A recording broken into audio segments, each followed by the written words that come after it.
Welcome to the platform Navigator. In this video, I want to talk about design and in essence about the question, how do we create value? We provide you with norm strategies and core characteristics which you have to consider if you design platforms. First of all, we help you with designing the platform fundamentals. So first of all, you have to think about the value proposition. So which customer problem do you want to solve with your platform? And there are common problems which can be solved and addressed by platforms. So A, determine core value proposition. And then there's a second decision which you have to take, which is about ownership.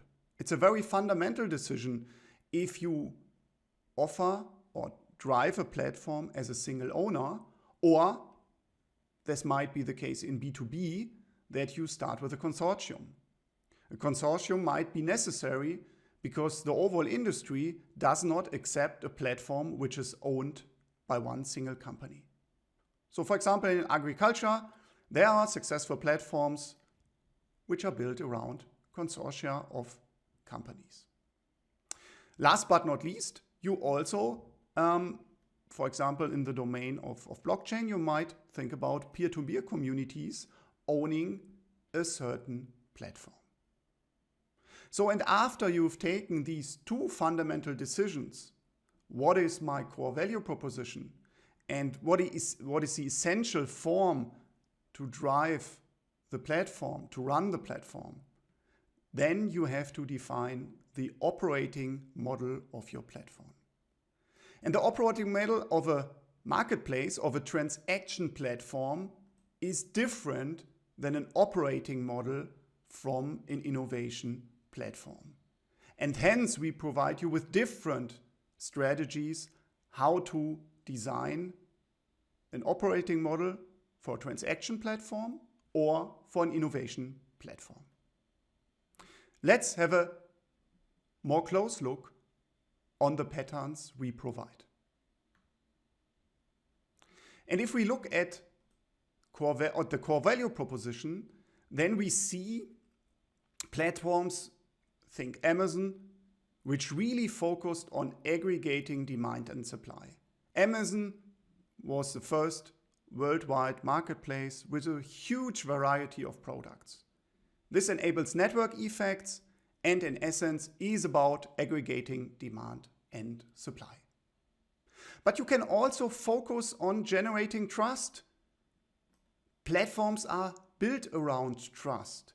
And even if there are challenges and discussions, reviews and ratings have been extremely successful and extremely helpful for a lot of customers. And so they form a very important means to form new markets, new platforms. But you can also think about democratizing access. So democratizing access is that you really think about industries where, for example, supply is available, but it's not unlocked. Just think about Airbnb.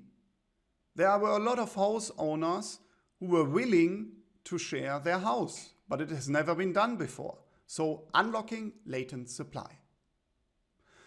But you can also think about unlocking scarce supply. So a lot of platforms are built around babysitting, for example, or developers. These are just scarce resources right now. And there's some platforms who really focus on unlocking these scarce supplies. You can also focus on ecosystem. With an ecosystem with partners, you can achieve more. Just think about the Apple App Store. You can create a complementary ecosystem, third-party providers, developing apps. What is the iPhone? What is Android without third-party apps? So creating a complementary ecosystem, a core aim of platforms.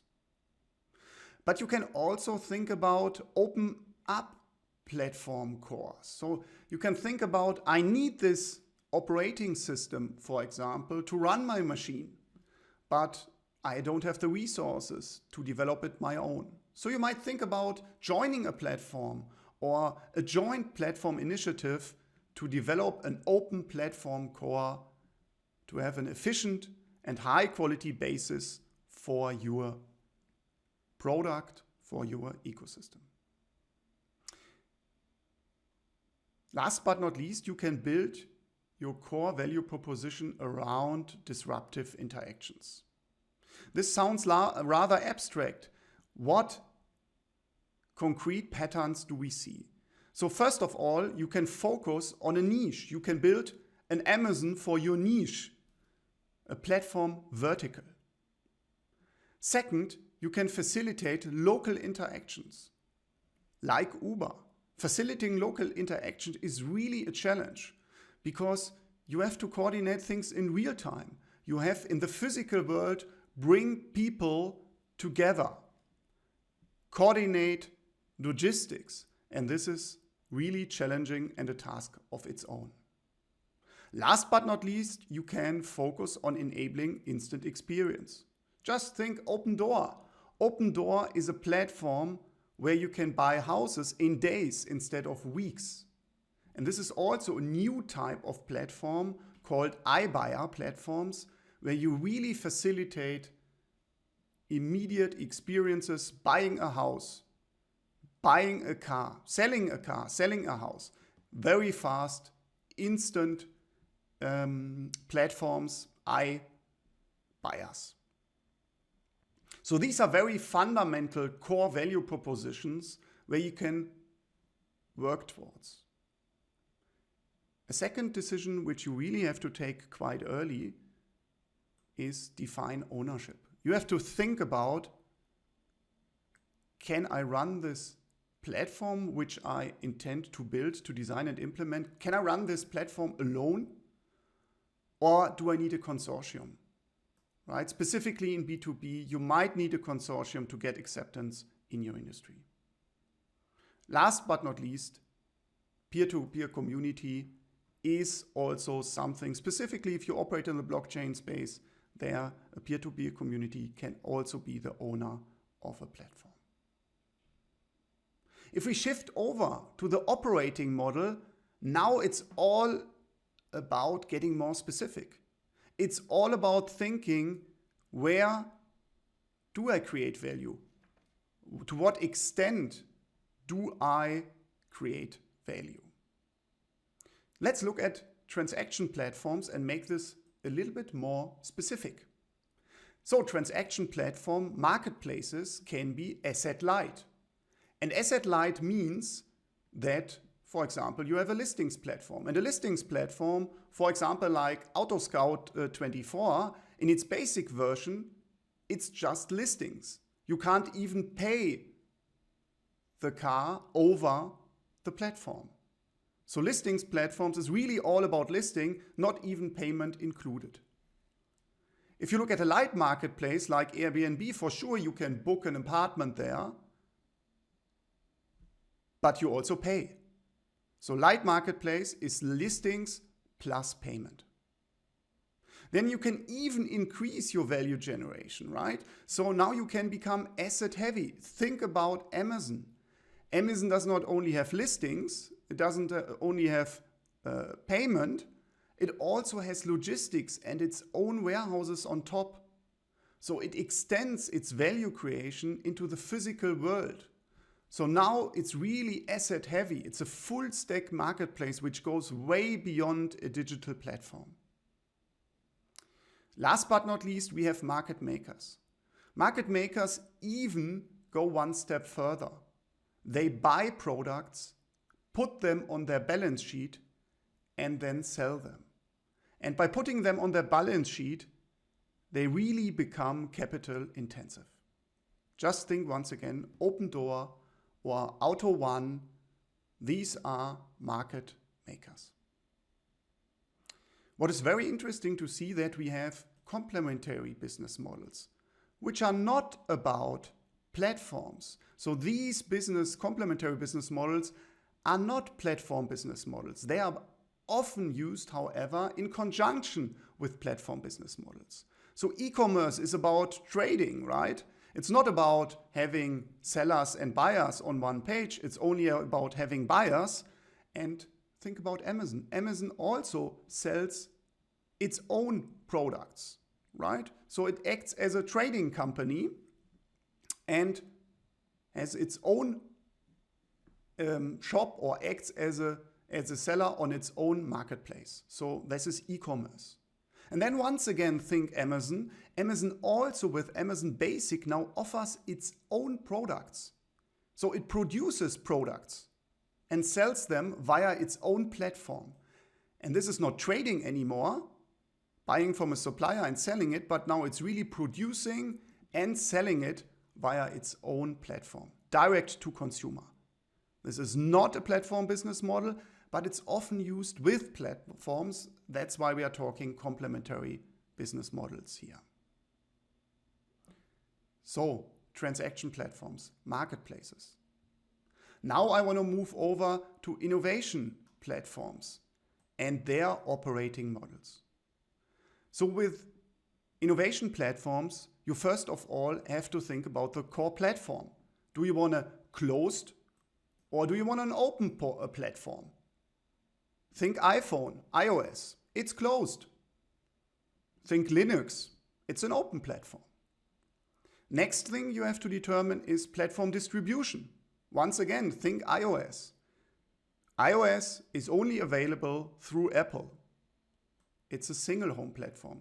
Think Microsoft Windows. You can get Microsoft Windows for different computer brands, for different hardware. So it's a multi-home platform. Then let's switch to complement development. We have now our platform. We have iOS, for example. And now we have to think, how are complements, how are apps developed? You can have an enablement platform, and enablement platforms are all about loose coupling. So if you want to develop an iOS app, you don't have to get in contact with Apple and need a close collaboration. It's an enablement platform. It's loosely coupled co-innovation. In some platforms, specifically in B2B, this is not possible. You need strategic partnerships. You have to closely work together with your complement developers, and then you are talking integration platform. Last but not least, you have to think about how do you distribute your complements? Or if we talk iOS, how distribute the apps? iOS has an app store. It's a distribution platform, which is owned by Apple, which is run by Apple, and therefore Apple also charges you. But you don't need to have a distribution platform. Microsoft Windows as an operating system, multiple years, no shop available. And as of today, you also don't have to use the Windows Store, but you can also download just applications. So there's no need for a distribution platform. You don't have to use it. In iOS, you have to use it. And then you have to make a decision as a platform provider about, are you managed or not? Managed platform means you certify, you qualify your complements.